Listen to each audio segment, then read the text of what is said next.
Salut à tous, on se retrouve pour un nouvel HO sur It chapitre 2 de Andy Muschietti, qui est la suite du coup du chapitre 1, sorti en 2017. Donc avant de démarrer, je vais un peu pitcher le film. Donc l'histoire se déroule 27 ans après les faits de ça, chapitre 1. Donc comme le veut la logique, c'est toujours l'adaptation des romans de Stephen King. Donc l'histoire démarre sur un nouveau meurtre, du coup, à Derry, dans le Maine, où un jeune homme se fait, avant de se faire manger par, du coup, Pennywise, se fait agresser parce qu'il est homosexuel, se fait agresser par une bande de 4 jeunes, pas forcément intelligents, on va dire. Et donc voilà, et du coup, juste après, il se fait bouffer par Pennywise, et c'est à ce moment-là que Mike, donc l'enfant noir qui a grandi, le noir du groupe des ratés, a grandi, et qui, entre guillemets, mène l'enquête sur Pennywise. En tout cas, n'a pas oublié les faits qui se sont déroulés 27 ans plus tôt, quand lui, il était jeune, et qui, du coup, va sur le pont, il comprend que c'est le retour de Pennywise, les 27 ans sont écoulés, donc il décide de rappeler toute la bande de ratés qui est un peu disséminée un peu partout aux États-Unis. Donc qui rappelle Bill, Beverly, Richie, Eddie et les deux autres dont je me souviens plus du nom. Ben, je crois, en tout cas. En tout cas, ceux-là, il en manque un donc il les appelle. Il les appelle tous, plus celui en plus, mais celui en plus du coup se suicide, je me souviens plus de son nom. Se suicide avant de retrouver le groupe.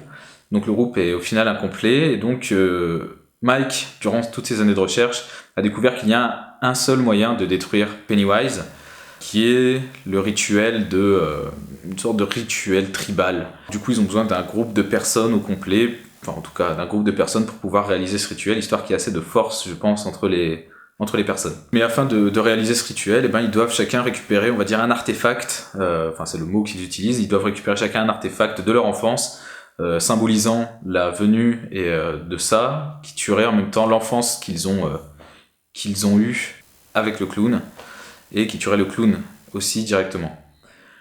Donc voilà, ça c'est un peu le pitch global. Si on rentre un petit peu dans les détails, le film s'attarde en gros sur ce qui s'est passé au moment du 1 où les enfants se sont disputés et se sont séparés. Le but en fait de retrouver ces artefacts se base sur ces moments-là, sur ce qu'ont fait les enfants avant de se retrouver pour combattre une première fois le clown dans le 1. Donc on va rentrer un petit peu dans le global. Donc le film réellement vaut le coup, en tout cas en termes de suite du 1, vaut vraiment le coup. Le 1 donc j'étais vraiment content du 1, j'étais très heureux de revoir le clown qui a entre guillemets traumatisé un petit peu mon enfance. Donc il reste toujours dans la même lignée, on va dire graphiquement, il est toujours aussi beau. Il prend le temps, le film prend vraiment le temps de poser ses personnages. Pas forcément ce qu'ils sont devenus, alors on les retrouve 27 ans après sans forcément avoir d'évolution entre les deux. J'ai envie de dire c'est pas forcément nécessaire, du coup c'est assez bien. Alors est-ce que c'est typique du livre? Je ne sais pas, puisque je n'ai pas lu les livres de Stephen King. Mais réellement le film prend vraiment son temps, peut-être des fois trop, de temps à autre. Je l'ai trouvé surtout libéré. Comparé au 1, j'ai l'impression que le code du fait de maltraiter des enfants, c'est déjà quelque chose de pas forcément bien vu au cinéma. Mais là, comme ce ne sont plus des enfants, j'ai l'impression que le gore, enfin en tout cas pas forcément le gore, mais on va dire l'effet de malmener un être humain est un peu plus libéré, ce qui est à la fois une bonne initiative, mais ça coupe vraiment avec le 1, ça m'a un peu perturbé, du coup c'est peut-être le petit truc en plus que je trouvais pas forcément utile. Il a pas forcément besoin d'être plus gore, étant donné que le 1 ne l'était pas, et pourtant l'effet est quand même là. Je pense notamment, je sais pas, à la scène où, dans le 1, où il passe des sortes de diaporamas dans le garage, et où on voit le clown qui apparaît, le truc bouge tout seul, et le clown apparaît petit à petit, et il sort de l'écran, voilà. Il n'y a pas de gore, on joue vraiment sur la peur.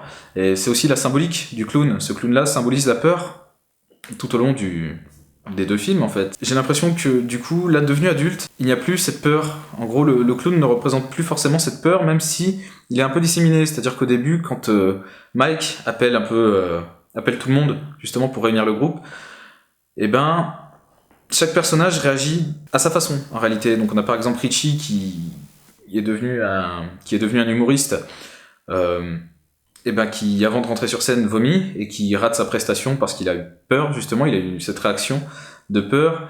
Il y a eu Beverly, du coup, qui avait pas envie d'y aller, mais qui a pareil eu cette peur, et quand il appelait, donc il y en a, comme je dis, il y en a un qui s'est suicidé avant, justement, il s'est suicidé parce qu'il avait peur, du coup, de retourner retourner à Derry. Que du coup, on perd un peu ce sentiment de peur un peu omniprésente, on joue plus sur le jump scare et le gore que sur la peur que peut inculquer ce personnage. Ensuite, pareil, je vais rentrer un petit peu plus dans le détail, quand les enfants, enfin en tout cas les adultes, du coup les enfants qui ont grandi reviennent à Derry, la soirée est sympa, le fait de la mise en scène autour d'une table ronde, je trouve ça assez cool. Il n'y a pas forcément de lien, là j'ai pas vu de lien avec un plan typique du premier. On se rend compte que les personnages en réalité ont oublié leur passé à Derry vu qu'ils ont quitté Derry, mais pas Mike qui lui est resté là pendant 27 ans.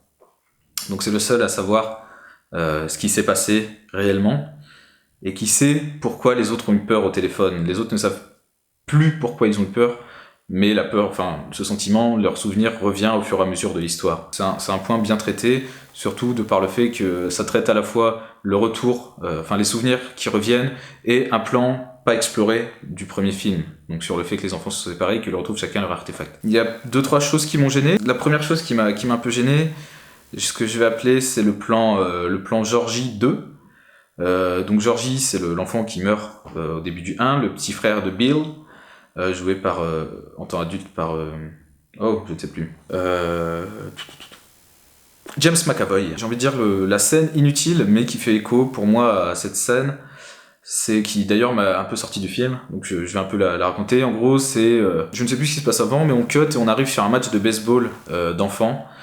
Et il y a une petite fille dans les gradins avec sa mère, et la petite fille s'ennuie, fait maman quand est-ce qu'on part? La mère elle dit ah ben non, on vient d'arriver, et toi tu vas, on reste, on regarde le match. Ça m'a totalement sorti puisque la petite fille, en gros voit une luciole qui brille, et elle suit la luciole. Alors faut savoir que la mère elle est genre juste là quoi, vraiment là, et la petite fille se barre et la mère en fait le capte pas, et c'est absolument impossible quand on regarde le plan. La mère est obligée de voir sa fille partir, c'est des gradins en bois donc forcément ça doit grincer ou il y a du bruit ou je ne sais quoi, elle est obligée de voir sa fille partir, et là elle l'a pas vu, ça m'a vraiment sorti du film. Donc elle suit la luciole, elle se retrouve en fait en dessous des gradins et là elle rencontre Pennywise. La petite fille a une tache de naissance sur la joue, donc lui il joue sur cet aspect là, il fait moi non plus on m'aime pas, blablabla, il fait viens on compte jusqu'à 3 et puis je fais disparaître ta tache. Donc il commence à compter 1, 2, et puis là il se bloque, la salive, les yeux qui partent en sucette, et la petite fille qui dit 3, il lui saute dessus, la bouffe. À part c'est un plan Georgie, mais qui n'a pas d'intérêt dans le film. La petite fille meurt, derrière ça n'a aucun intérêt pour l'histoire, elle meurt, point barre, c'est juste une enfant en plus qui disparaît. Pareil, un autre gamin, donc au moment où du coup Bill recherche son propre artefact, donc il se rebalade dans Derry, et il retrouve son ancienne bicyclette de quand il était petit, donc il va pour la racheter, et là on a un caméo... assez sympa, j'ai envie de dire, de l'auteur des romans originels, donc Stephen King. Donc il rachète son vélo et en fait, en se baladant, il retrouve la bouche d'égout où Georgie a été tué par le clown. Et en fait, il croise du coup un gamin, il commence à péter un câble sur le gamin, il fait « Ouais, non, tu quittes cette ville !» Mais le gamin fait « Non, je dois aller à la fête », donc il va à la fête. Entre-temps, il se passe deux, trois trucs, et James McAvoy, je ne sais plus pourquoi, voit la fête parce qu'il a compris que le gamin va se faire bouffer par le clown, et donc il cherche le petit, et il se retrouve dans la scène de la glace, du miroir, en tout cas où il y a des miroirs un peu partout, qui est dans les bandes annonces. Voilà, le petit se fait bouffer aussi, soyons clairs, donc je spoil, mais pareil, ça n'a pas d'intérêt à l'histoire, hormis le fait de montrer que du coup Bill pète encore un câble et qu'il s'en veut encore en fait, que son frère soit mort et qu'il n'ait pas réussi à sauver un enfant en plus. Il n'a pas réussi à sauver son frère, mais il ne sauve pas non plus un autre enfant. D'ailleurs, justement, en parlant de cette scène, donc déjà il y a entre guillemets le petit caméo donc de Tim Curry, donc l'ancien ça des années 90. Bon là c'est pas vraiment le caméo, mais bon les clowns c'est pareil, ils sont dans la bande-annonce, mais les clowns font forcément écho au clown originel de Tim Curry. Donc Pennywise veut bouffer le gamin est en fait enfermé dans un... réellement il est pas enfermé, et c'est ça que j'ai pas compris aussi, ça m'a un peu sorti, il y a quelques incohérences dans le scénario. Donc voilà, donc ils sont on va appeler ça la galerie des glaces, bon c'est pas la galerie des glaces, et il voit le clown, donc il y a James McAvoy qui est bloqué par une vitre, le petit qui lui donc du coup a forcément un chemin puisqu'il a atterri pile devant, donc à travers une vitre, donc il y a forcément un chemin pour y accéder, et le clown qui est donc Pennywise qui est de l'autre côté d'une autre vitre, il veut bouffer le gamin, et là je trouvais la scène intéressante en fait d'un point de vue mise en scène, donc je suis pas vraiment sûr, mais j'ai l'impression d'avoir vu l'effet inverse dans la scène de la danse de Ça 1, où donc Pennywise danse sans bouger la tête, et bien là j'avais l'impression de voir du coup l'effet inverse, où le clown fait que bouger la tête, mais pas réellement en fait, il fait que bouger la tête sans faire bouger son corps. Donc j'avais l'impression de voir ça, de voir la scène de la danse à l'envers. Bon, c'est pas réellement vrai, réellement ça fait plus référence au clown qui sort des boîtes. Vous savez, avec ses petites manivelles, elle s'ouvre toute seule, et le clown sort et il se balance un peu en faisant flipper, comme dans Harry Potter 3, où la fille transforme le serpent en clown. Bah voilà, ça fait un peu, je trouve, référence à ça. C'est peut-être la seule scène qui m'a vraiment fait flipper, façon de parler, qui m'a un peu... oui, là je retrouve quelque chose voilà, qui peut marquer un esprit, si on voit le film jeune, c'est quelque chose qui pour moi peut assez choquer. Sinon, dehors de ça, le film est pas trop, voilà, il sort pas des sentiers battus, je trouve qu'il n'y a pas réellement de prise de risque. Alors il y a le petit, j'ai envie de dire, scénario B, l'histoire B, avec, je ne sais plus le nom, mais un peu le bad boy possédé, celui qui grave... avec son mulet là, qui veut graver son nom sur Ben, sur le pont. Elle est là, mais sans être là, quoi. Elle sert pas à grand chose. L'histoire sert pas à grand chose, juste voilà, le personnage était là. In fine, le film, je le trouve pas foufou. Il utilise énormément du coup de 3D comparé, enfin de 3D d'éléments, de faux éléments. Je trouve beaucoup plus comparé au premier. Ça m'a un peu sorti, ça m'a un peu gêné, mais bon, ça reste du divertissement grand public. Maintenant, on va parler un peu des personnages, et ça m'a aussi un peu gêné les personnages, parce qu'en fait j'ai l'impression qu'en 27 ans, eh ben, ils ont pas grandi, j'ai envie de dire, ce qui m'a vraiment vraiment choqué. Alors autant que Richie, donc celui avec ses lunettes, devienne humoriste, je trouve ça cohérent au sein même, en fait chacun des enfants est devenu ce qu'il est censé être, en gros son don, ou ce qu'il était enfant est devenu sa nature, enfin son métier. Mais en deçà de ça, sa nature a pas changé. Je pense notamment, du coup, donc si je reviens sur Richie qui sortait des blagues et qui faisait rire tout le monde enfant, bah du coup est devenu humoriste. Je trouve ça logique au vu de son tempérament. Étant adulte, il fait toujours les mêmes blagues un peu vaseuses, ce qui est toujours aussi plaisant. Ce qui m'a vraiment sorti du film, c'est Eddie, qui en 27 ans bah, n'a pas soigné du tout sa phobie d'hypocondrie. Son hypocondriaque, son hypocondricie, j'en sais rien, bah, est toujours présente, voire même plus. Et du coup, il a encore ses réflexes d'enfant de temps à autre, ce que je peux entièrement comprendre, puisque bah, du coup, le clown est quand même quelque chose qui a choqué leur enfance, donc leurs premiers réflexes restent les mêmes. Mais justement, étant adulte, il a pas changé. En 27 ans, il a absolument pas évolué. Apparemment, il est pas allé voir un médecin. Alors, je connais pas du tout cette maladie de l'hypocondrie, mais je pense qu'il y a quand même quelque chose qui fait que un adulte, l'hypocondrie d'un enfant n'est pas forcément la même qu'un adulte. Donc du coup, ça m'a vraiment un peu, même beaucoup, gêné. Par contre, gros point positif vis-à-vis de ma perception du film, c'est donc Richie, le mec avec ses lunettes, qui semble, dans le 1, être le petit enfant sans cœur, qui est en réalité celui qui en a le plus à la fin.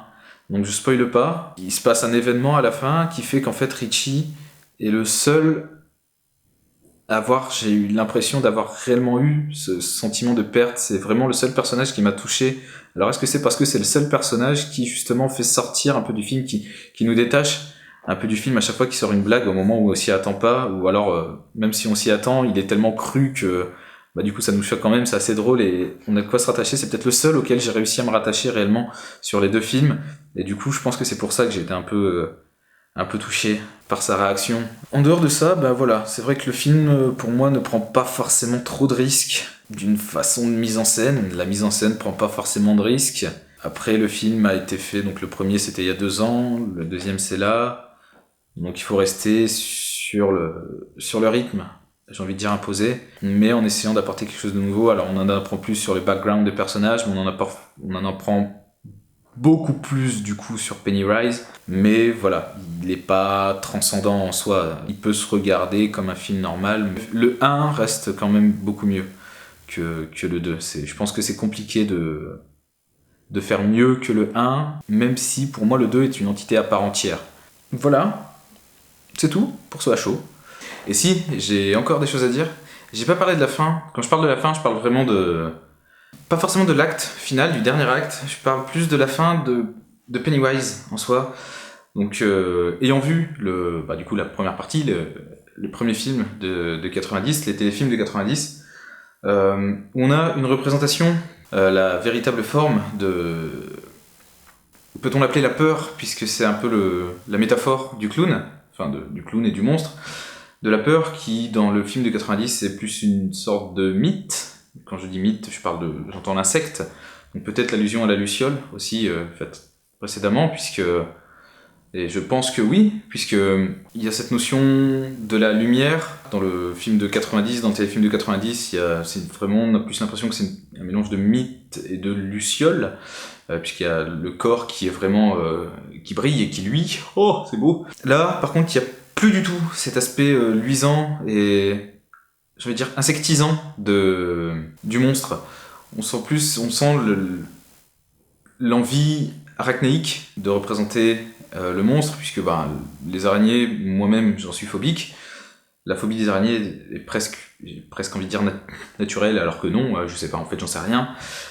Mais voilà, le fait de vouloir faire un monstre sous forme arachnéide rend la peur plus éloquente, je trouve, sans forcément trouver une justification. J'ai vu une statue, des photos d'une statue, des gifs, des mini-vidéos d'une statue mobile de Pennywise mangeant Georgie, qui je trouve en fait ressemble plus à ce que j'attendais de l'incarnation de la peur. Et du coup, ça m'a fait poser la question, je n'ai pas lu le livre, mais est-ce que dans le livre, Stephen King laisse libre cours à l'imagination du lecteur sur l'interprétation de ce monstre? Est-ce qu'il décrit une forme définie du monstre ou pas? Donc je suppose que la réponse est dans le livre, mais j'ai pas forcément envie de lire le livre non plus. Donc si vous avez la réponse, n'hésitez pas à le dire. En tout cas, moi, je l'ai pas. Ça m'a un peu gêné, parce que du coup, il y a quand même cet aspect transformiste aussi de la créature qui justement incarne les différentes peurs. On le voit dans le 1, où elle incarne par exemple le tableau dans la synagogue, ou du coup Richie qui lui a peur des clowns, donc du coup c'est réglé. Ou encore Beverly qui elle sa plus grosse peur c'est son père. Et là il y a cet aspect très transformiste qu'il n'y a pas du coup dans le téléfilm de 90. Donc je me dis, est-ce que ce sont deux interprétations totalement libres, acceptées par Stephen King, ou est-ce que l'une des deux a plus raison que l'autre? Là clairement j'ai pas la réponse, du coup je saurais pas trop où me situer. J'aime assez l'interprétation qui en est faite dans la version de 2019. C'est vrai que la version de 90 est vieille, du coup elle a 29 ans, donc oui, c'est chacun son interprétation, j'ai envie de dire.